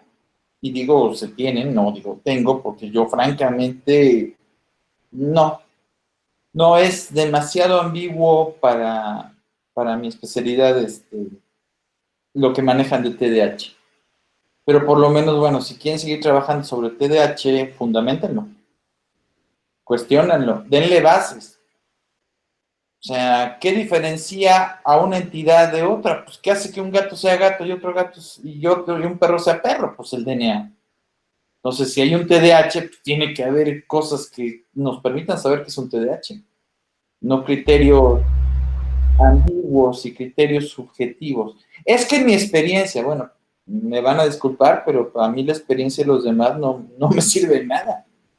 Y mucho menos me va a servir cuando tengo que someter a un tratamiento a una criatura, ¿por qué? ¿10, 15 años? O sea, no está fácil. Sí, y esa parte es la que interesa ir también fortaleciendo, ¿no? Principalmente el trabajo del desempeño de la práctica profesional en el ámbito educativo como en el ámbito clínico del área de salud, como mencionaste muy bien. Uno de los problemas más grandes es el aspecto de conocimiento, dirían por ahí, no se puede diagnosticar lo que no se conoce. Y una de las principales deficiencias, en muchas ocasiones, y pues bien aclaraste, es la parte de no conocer muchas de estas cuestiones que se están planteando, ¿no? Por ahí te decía sobre la cuestión de la pregunta, lo mencionaba Viridiana Centeno, y pues considero que una de las cosas que mencionaba sobre DAO era la migraña, y mencionaste como una característica que un niño es difícil que tenga migraña, quizá no tiene migraña, y que hay que diferenciarlo de una cefalea también.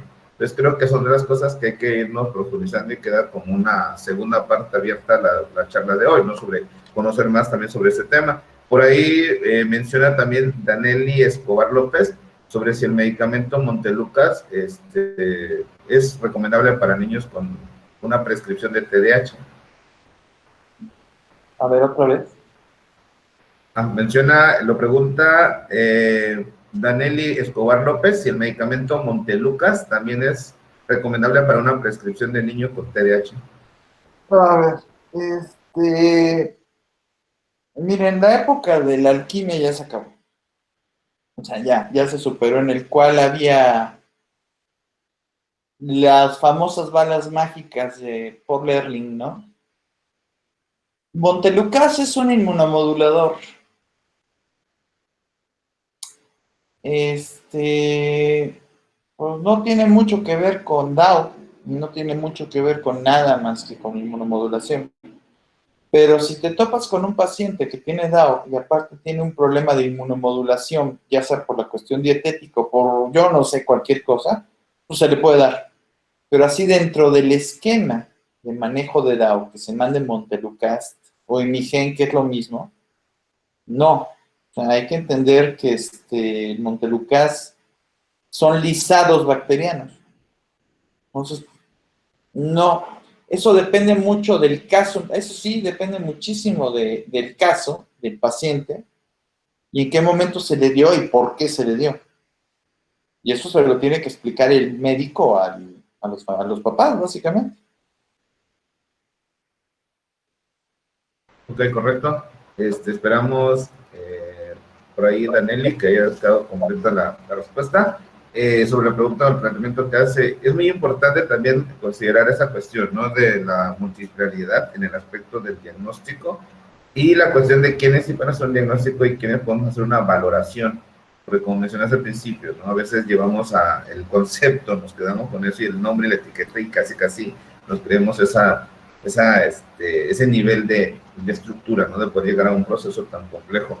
Y una de las cosas importantes que menciona por acá, Diana Patiño, aparte de que te dicen gracias por todos los comentarios, por la conferencia, bastante asimilable para la complejidad del tema. Sé que es muy técnico, pero trataste de manejarlo lo más sencillo posible. Por ahí, Diana, me gustaría darte el micrófono si quieres hacer la pregunta, porque Diana nos habla de un caso clínico en el que hizo algunos aspectos de modificaciones que quisiera proponerlo. Y antesito, Diana, Amar Ross plantea sobre, dice, muchas gracias por la información. Mi pregunta es, ¿a partir de qué edad se puede hacer el diagnóstico de DAO? Bueno, es una cuestión genética, pero ya lo puede explicar acá el doctor. Y la segunda pregunta sería, ¿cuál sería el síntoma predominante? Porque muchos problemas de la conducta son mal diagnosticados como TDAH y están relacionados al sistema de crianza. Ya planteaste algo de eso, pero me gustaría que fueras un poquito más preciso, ¿no? Diana, le damos la respuesta a Amar y luego ya te damos el micrófono, Diana. Entonces, a ver, la primera pregunta era, repíteme el libro porque yo ya me perdí pensando en la segunda pregunta del sistema de crianza que no Ok, no te preocupes. Y es déficit de atención lo que tienen, ¿no? Ok, no, a partir de edad, ya me acordé. ¿a partir de qué edad se puede hacer el DAO y cuál sería el síntoma predominante para Se ese puede diagnóstico? diagnosticar desde la tercera semana, ¿no? Pero si quieren, o sea, eso no tiene ciencia. Yo recomendaría que se diagnosticara cuando se detecta la migraña, que es el dato principal. Yo pensaría que es el dato principal en la criatura. O sea, que un niño les diga, me duele la cabeza. Yo sé que ahorita los estamos súper cuidando y no sé cuánto, pero no es normal. O sea, entiendan que no es normal que a un niño le duela la cabeza y menos con un dolor migrañoso. Entonces, ese sería para mí el dato eje. Ahora, antes de que pueda hablar y que pueda decir que les duele, pues van a tener problemas gastrointestinales, van a tener meteorismo, van a tener colon irritable, van a tener muchas cosas. ¿Sí? Pero, por ejemplo, ya para una clínica normal, que es más o menos la que todos trabajamos, cuando se detecta que hay un dolor de cabeza, punto. Y ahí aparte alguien más le dice, oye, está muy disperso tu criatura y tiene problemas para dormir, en segundo lugar. Ahora, podemos decir también, oye, los niños que son súper alérgicos, aguas, porque ya les dije que no todas las enfermedades de histamina son Down. Pero en Down, el diagnóstico se puede hacer, vamos a ubicarnos en una criatura de 3 años para adelante. Cuando refiere a dolor de cabeza, tiene problemas para dormir. Se le empieza a clasificar como TDAH, por lo que sea. Pero básicamente dolor de cabeza, problemas para dormir. Yo ya estaría pensando que hay algo, o sea, se necesita hacer un diagnóstico rápido.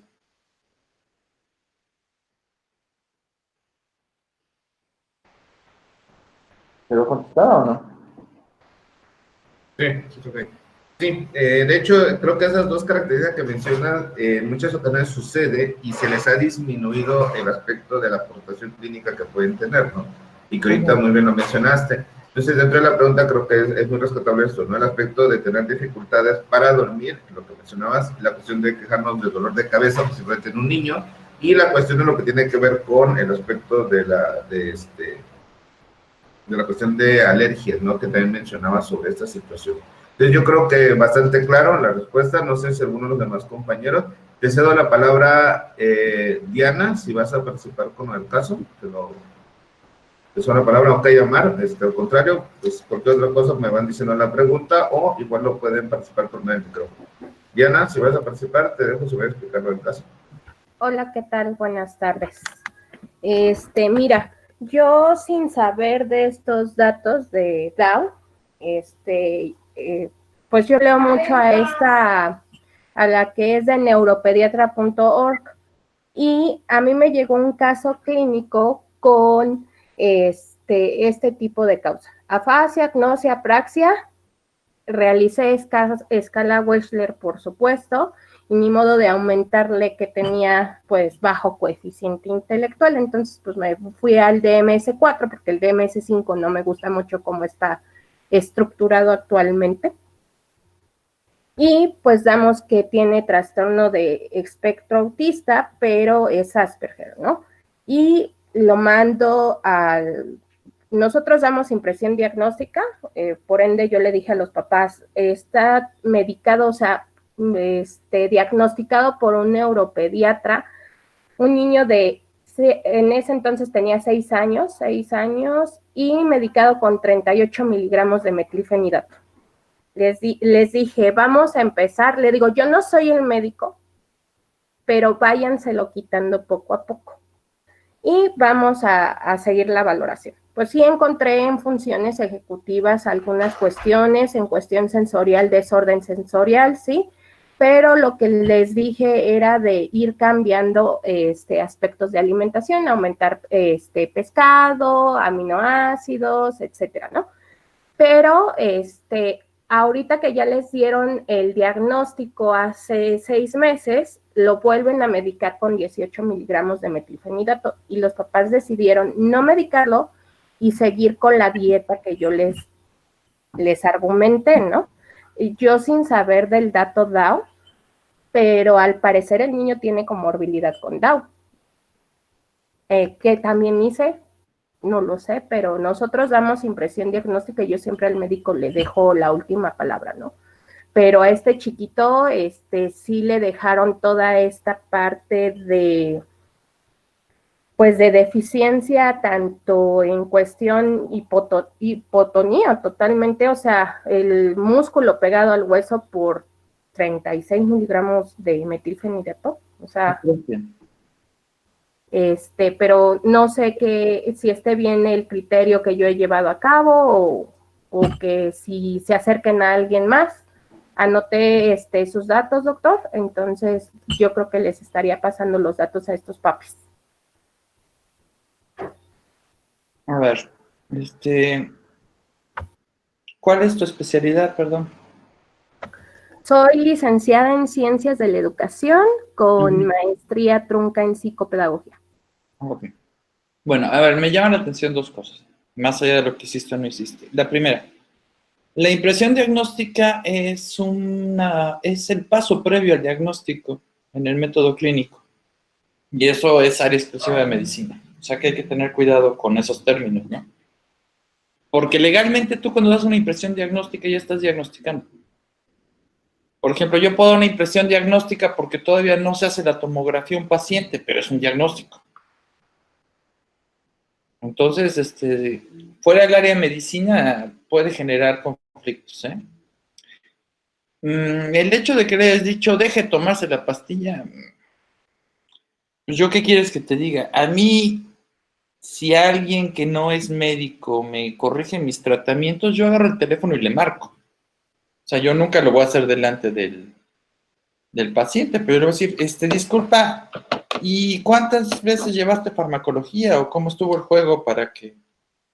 Entonces eso también es Dentro un de mi problema de práctica. formación, ahí sí le voy a interrumpir. Dentro de mi formación sí llevamos farmacología e incluso la escuela que nos especializa en el área de psicopedagogía nos da la oportunidad de salir como egresar en cuestión para dar diagnóstico clínico, ¿no? Ante el proyecto que tengo, la escuela pues ahorita sí me respalda porque pues yo estoy viendo si me paso acá con el IO a estudiar para concluir y tener más apertura, pero a mí me llega particularmente mucho paciente con mal diagnóstico porque aparte tengo por la Universidad Politécnica de Colombia otro diplomado.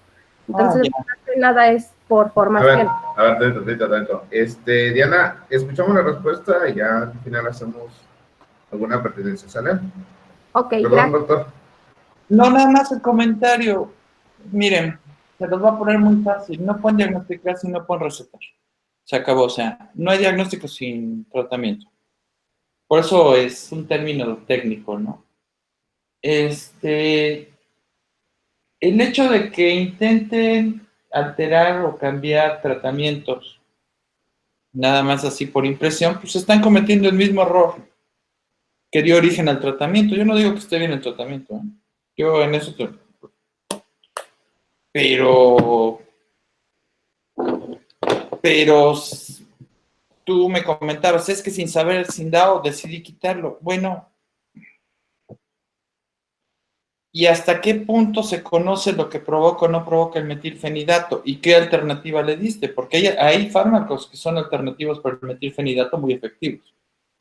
Ahora, ciertamente, si se retiró y hubo una mejoría, tiene que haber una mejoría. ¿Sí? Porque el metilfenidato es un depresor. Comentaste que le diste pescado. ¿Si es DAO o está contraindicado? O sea, se contraindica pescado, se contraindica mariscos, se contraindican enlatados. Es una serie de muchos datos. Si hiciste bien o mal, hijo, ¿sabes cuál es el problema? Viridiana, me parece que es el nombre, si no, perdón. Que esto se tiene que ver caso por caso, o sea, no... Yo no te podría ayudar más sin tener todos los datos, antecedentes y todo lo que lleva el método clínico. Porque no nada más es llego, te veo y te doy una pastilla y que Dios te bendiga, ¿no? Vas a pagar. O sea, no.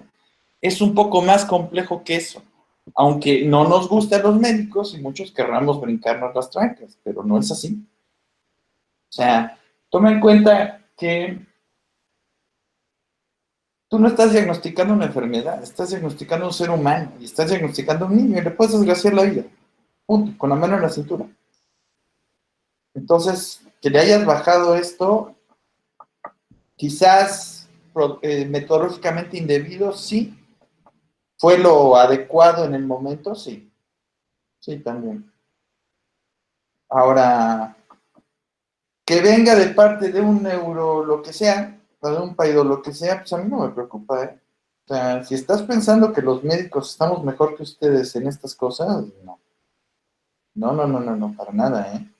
A veces yo creo que es peor el problema en mi profesión que en la de ustedes.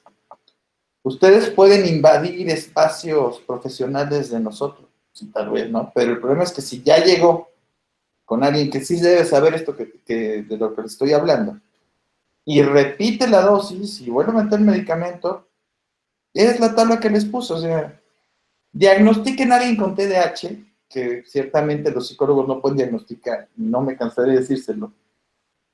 O sea, valórenlo con TDAH, igual que los maestros, y va a acabar medicado. Entiendan eso. El hecho de que ustedes digan que alguien tiene TDAH, lo que va a provocar es que acabe tomando medicamentos. ¿Vale? Y a lo mejor ustedes la libran 1 año si son maestros. Pero la criatura ya se quedó fastidiada, como lo que tú me comentabas, con la atrofia y todo lo que provoca esto. Ahora, la edad que me dice del caso, pues muy chiquito. Yo hubiera empezado ahí evaluando a los papás y cuál era su desesperación por medicar a la criatura, ¿no? Ahora, también mencionaste los espectros. Yo no creo mucho en los espectros. Y no creo en los espectros por lo que les comentaba al principio. Etiológicamente, o existe o no existe una enfermedad. No puede existir la misma enfermedad en diferentes estados en el mismo tiempo. O sea, aquí es como el cáncer, ¿no? No puedes tener 20 formas de avance diferente del cáncer al mismo tiempo. ¿Tienes cáncer o no lo tienes? Pero que más o menos, te digo, es muy difícil contestar una pregunta sobre una experiencia personal. Pero espero más o menos haber aclarado un poquito. Participo tantito. Creo que una de las cosas más valiosas, Roque, y que se ha planteado mucho es esta cuestión de personas o profesionales que han estado queriendo actualizarse cada vez más, ¿no? Y es cierto, tanto en diferentes áreas, tú lo decías, en el área médica como en el área humana de psicología, se han cometido muchos errores como temas, seguimos cometiendo, y muchos de estos tienen que ver con desconocimiento, ¿no? Demasiado. Creo que esta temática de la conferencia del día de hoy fue una primer parteaguas sobre este desconocimiento que se tiene, o que en cierta manera ahorita espero ya no se tenga de la manera general como se tenía antes, de que hay otros elementos causales que están generando un problema y que no solamente se puede atribuir a un trastorno de neurodesarrollo, ¿no? Que es algo de lo que actualmente también has tenido mucha dificultad en el proceso de la clasificación. Cuando se habla de TDAH, se habla de trastorno de espectro autista, directamente es un trastorno dentro del proceso de neurodesarrollo, o tratamos de generar una clasificación aparte. Entonces, creo que las cosas que más se han luchado ahorita es el hecho de tratar siempre de clasificarlo. Un elemento que deja la conferencia primaria que tuvimos con el doctor Salicido y ahorita contigo, creo que es empezar a replantear la complejidad de lo que es el ser humano con lo que estamos trabajando, en la complejidad de lo que es el sistema nervioso central y principalmente a nivel de áreas corticales, y que por lo tanto esto implicaría también que nos deja muy corto y la gran necesidad a todos los profesionales que de verdad estemos interesados científicamente en estarnos formando para un proceso de trabajo y de intervención con los niños o con los adultos, el poder ir conociendo, ¿no? Toda esta variedad o todos estos aristas que existen dentro del trabajo, que no, creo que acá tenemos que ser muy respetuosos, no invadir a las cuestiones de las áreas de salud, principalmente el área médica, pero sí ser respetuoso, ¿no? Si no conocemos, va a ser muy difícil que podamos dirigir o orientar a los padres en el área en el que deben seguir o el profesional con el que deben acudir, ¿no? Tú mencionaste algo muy importante y creo que me sumo a esta parte, que es el hecho que hay mucha desinformación. Hay elementos muy sencillos a los que hemos recurrido la mayoría de los profesionales, a que me des la receta, me des el hecho ya terminado, y es cierto, sí presentárselo a diferente población, pero hemos de este lado gente que tenemos que irnos formando para poder ir evaluando y ser muy críticos. Creo que Diana ha sido característica en eso, ser muy crítico en el aspecto de qué sí puedo dejar pasar, qué no puedo dejar pasar, cuándo sí puedo llegar a apoyar a un paciente, cuándo no lo puedo atender, no está en mis manos y tengo que canalizarlo, ¿no? Creo que esta parte es muy importante, y Diana, pues el sistema de la multidisciplinariedad para este diagnóstico es muy, muy importante. Y la parte de este diagnóstico, pues ya quedó al final tu teléfono, tu número. De todos modos, tengo tus datos, quien quiera se dirige con nosotros, los pasamos. Eres parte del equipo de INC y eso pues es un orgullo decirlo, y que nos ha estado apoyando, ¿no? Y esto también se daría, doctor Roque, para una segunda parte de esta charla, y creo que de muchas más que necesitamos irnos formando, ¿no? Por ahí me hacen una pregunta, Georgina León.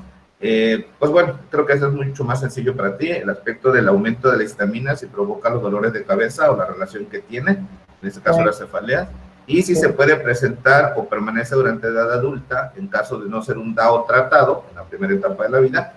¿Qué pasa al presentarse en edad adulta o cómo se prolonga, no? La respuesta es sí para los dos. punto. O sea, si está presente DAO, va a estar presente si no se trata. Y aunque se trate, se va a controlar. ¿El aumento de histamina provoca migraña? Sí. ¿Y qué se va a presentar en la edad adulta? Lo mismo que se presentó en la edad no adulta. Lo único que pasa es que ya estamos más golpeados por todo el sistema, ¿no? Y entonces ya nos vale cacahuate porque ya no va a llegar a regañarnos el maestro, ya sobrevivimos a todos los espectros y todos los diagnósticos. Pero vamos a seguir siendo gente distraída para los estándares de mucha gente. Vamos a seguir siendo gente disfuncional inclusive. O sea, esto es lo mismo que, por ejemplo, con el Asperger que mencionaban, ¿no? Dense cuenta la cantidad de Asperger que hay hoy en día y pregúntense por qué. Nada más. O de repente tuvimos una generación de genios, o de repente ya estamos metiendo todo en la misma canasta.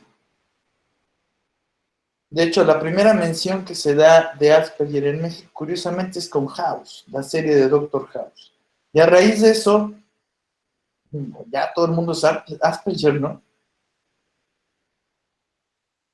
Digo, mucho antes, ni siquiera cuando sacaron la película de Dustin Hoffman, que no me acuerdo cómo se llama, del autismo, tuvo tanto efecto. O sea, es una serie de eventos mercadológicos hasta cierto punto. Y empezamos a mitimizar mucho, a generar mitos sobre ese tipo de problemática que se están dando, ¿verdad? Ok, Guillén Martínez, gracias, doctor. Completamente de acuerdo, cada quien debe hacer su función, respeto, okay, es muy importante. Miren, es muy importante tener claro esta parte y en algún momento creo que sería bueno una charla, Roque, que nos compartieras en esa parte de la neurogenética y la epistemología, principal en la cuestión de la bioética, ¿no? Porque también entra parte de este proceso que están planteando sobre las profesiones, sobre qué sí puedo hacer, qué no puedo hacer y cómo participar. Y es algo también, Roque, que sabes que hemos tratado de ir cuidando mucho en el aspecto de la maestría en neuropsicología. Por ahí, permítame intervenir tantito. Aquí hay que dejar unos conceptos muy claros, ¿eh? No es lo mismo cometer una equivocación a cometer un error, a cometer una omisión. A nivel ético, ¿no? O sea, por ejemplo, lo que me comentaba Viridiana, es una omisión y ya, no pasa de eso. O sea, lo importante es la intención. Se hizo mal, pero el categórico ético es muy diferente, por ejemplo, de un médico. En un médico ya generas negligencia. Por eso están divididas las especialidades, las profesiones. Ustedes pueden desgraciar a quien quieran dándole lo que quieran, o sea, saben muy bien que hay muchos psicólogos y educadores que dan antidepresivos. No les pueden hacer nada, porque en este país no llevan supervisión por ningún lado. Nadie los evalúa. Pero la desgraciada que le van a meter a esa persona, se la meten. Por lo menos con nosotros, si existe la figura legal de negligencia, de impericia y de iatrogenia. Lo cual se supone, y digo se supone porque no es así, desgraciadamente, nos obliga a estar más preparados en estas cuestiones. Ok, correcto. Por ahí, Montserrat Mandujano nos plantea, nos hace la siguiente pregunta, doctor: ¿qué consejos u orientaciones se pueden dar a los padres de familia de los niños que ya son medicados, quizás no saber qué tienen dado, y desde el ámbito educativo o desde su perspectiva, qué se podría plantear? La primera, que hay otras alternativas, ¿no? O sea, es lo que yo les digo. La primera, que no todo es metilfenidato. Lo primero que hay que entender, no todo es metilfenidato. Y aunque sea muy cómodo dar metilfenidato, hay otras opciones. Si quieren seguir asistiendo con el que les dio el metilfenidato, que les diga, oiga, doctor, ¿qué más le puede dar? Porque ya no quiero darle metilfenidato. Si el doctor dice, no, es lo único, bueno, pues ahí ya que busque a alguien más. Porque si es la única alternativa que conoce el médico, pues el médico es el que necesita empezar a actualizarse. Entonces yo creo que es la principal, ¿no? Ok, creo que lo planteas ahí, ¿no? En la relación que existe entre una población de DAO del 15%, del 10%, perdón, creo que el 15% mencionaste, que es identificada, y el 10 al 20% en TDAH, ¿no? Que sería como un punto también de análisis y de investigación realmente qué está pasando, ¿no? Pues sí. Nos hace otra pregunta de Alberto Sebastián López Girón, sobre una pregunta